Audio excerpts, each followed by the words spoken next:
And welcome back to another edition of the Skin Deep podcast. Today we will be doing the good, the crazy, the ugly, and I, of course, am Wes, a tattoo artist. Neighbor Nate. Neighbor Nate, how you doing, brother? Good, good. Well, I'm not as good as you. You just got out of the woods. I got out of the woods empty-handed. Saw a bunch of deer, none within shooting range, but a bad day of hunting is still a great day in the woods. So, right. Yeah, Eventually, those bastards have it coming. Mm-hmm. They're gonna get it. Yeah, so it was gorgeous out there. This was a new spot, my buddy's property down in Cincinnati. Got this. I mean, I saw 20 deer. Yeah. Sunrises and sunsets, chilling. Temperatures were good, so yeah, it was a good time. Yeah, I can't beat hunting weather when it's like in the 60s. So. Yep, exactly. Well, let's get started. We will be starting with the good. Very good. So, this first one, this kind of classic Japanese mashup of where they always use the peach as female genitalia,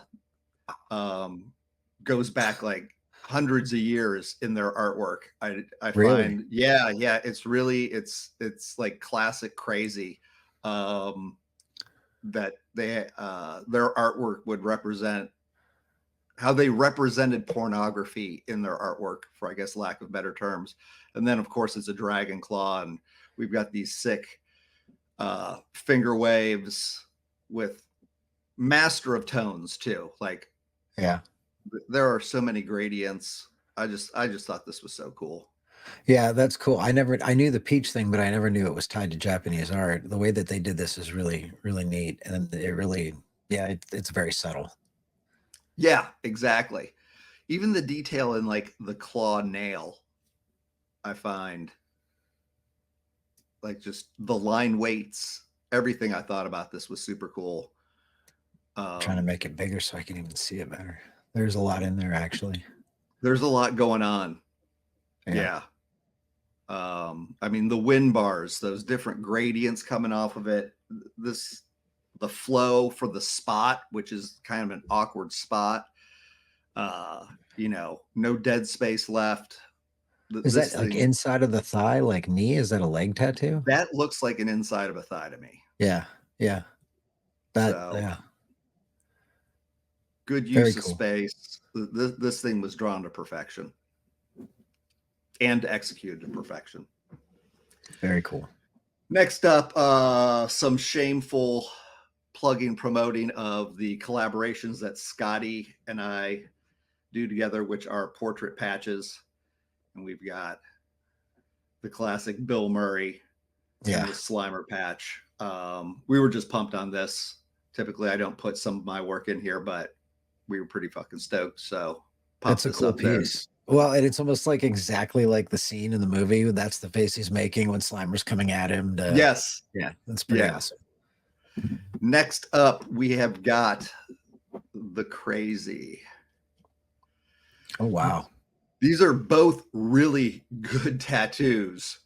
The color is incredible. But just, I thought the subject matter, the craziness, the clown house, I don't even know where to start. I mean, the fact that it goes forearm down to the finger, the color combinations. It's got to be a juggalo. It's got to be somebody that's a juggalo. Like the Gathering of the Juggalos, ICP type stuff. Yeah. Or just horror funhouse. The thing's super well executed, but that is a wild, crazy tattoo. And I love the top, the big top, on the very top there, kind of capping everything off. I thought they did a great job, but there's a lot going on in this. He's holding the jack-o'-lantern. I'm trying to figure out if it's like a nod to Halloween or if that was just part of it. Like yeah, because it kind of looks like Pennywise. Yeah, but just an evil clown. Yeah, I'm not quite sure of the actual context, but funhouse, evil clown. It's pretty cool. Yeah, wild. And it's a hand jammer. Right. So it's right there. Prime real estate. This is what's going on. That one almost looks like it was healed up a little. Like that looks like a healed picture, because I would imagine that the hand would be a little more puffy than that. Yeah, yeah, yeah. Very well could be, or they might be good with filters or something of that variety as well. But yeah, the hand does not look as puffy as one would think. The next one. This, I don't even know what's going on with the idea of this, but I just thought it was hilarious that we've got these skulls with just these random teeth, and then a weird smiley face in between, and then the smiley face in between. And this post actually on Instagram, there's a couple different angles. This is the angle I chose, but it goes all the way to the back. Like this is his full collar of his neck is this. Yeah, I mean, it's cool. Like the colors are cool, the contrast is cool, but it's just a weird tattoo. Yeah, yeah. It fits under the crazy category. Yeah. I would love to know like what's behind this, what the thought process was, because I thought it was cool, but I was like, this definitely, it could go under the good category, but I think it puts it in the crazy category better. Yeah, absolutely. Absolutely. Next up, I got some whoppers for the ugly. Oh God. Oh. So we'll start with Jesus.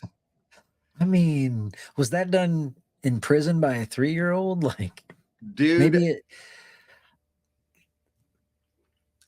that's got to be what it is. It's somebody's kid's drawing or something. I don't know. And that's where I'm confused of, is this that bad of a tattoo, or did somebody want to honor their kid's drawing of Jesus? Right. But I find that weird that you wouldn't get it like on your calf or something like that, like 4 inches tall, not right, a damn near back piece. Well, and as a tattoo artist, like if somebody came to you and said, "This is what I want," would you do that? Would you be like, "Yeah, I'll do that for you"? For a back piece, I would desperately talk them out of like, this shouldn't be your back piece. I get, because I've done some kids tattoos, hey, my kid drew this. I'd be like, dude, let's whittle this down to like a 4-inch tattoo, and you can honor your kid and whatever. So my guess is this is actually a real tattoo. It's a nice sentiment, but you'll never go to the pool again, like, or you have to wear like, oh, it's terrible. I don't know what's going on, but yeah. So prison tattoo, back alley tattoo, I don't know, but that thing is absolutely terrible. It's such a contrast to the other one. Like, and that was also the duality I thought of. We had a tribute to Jesus on one end, and then we have got, and I don't, it's not bad. Like it kind of, it works. Dude, the way it's put on. As fuck. Right. I don't know. There looks like there might be some photoshopping in there. So maybe I can't even by the neck. So regardless of if this is photoshopped or what, I just, goddamn, this is fucking crazy. Like, I think half of it is the mixture of this chick seductively holding her boob, the nipples placed perfectly, but then that dude's look on his face for the picture. Right. It's so fucking creepy. Yeah. Yeah. It's just, I don't even know what to say. Like, yeah, it's, I hope it's not a real tattoo. I don't know, dude, but I told you I had 2 whoppers for you, brother. That's a good one. That's what I never thought I would see. All right, amigo. So that wraps up this edition of The Good, the Crazy, the Ugly. Have a fantastic week. You too. You too. Doing more of the Festival podcasts, and I will see you next week for what I have lined up is a really good one as well. These are going to be hard to beat. All right, brother. All right, later. Later.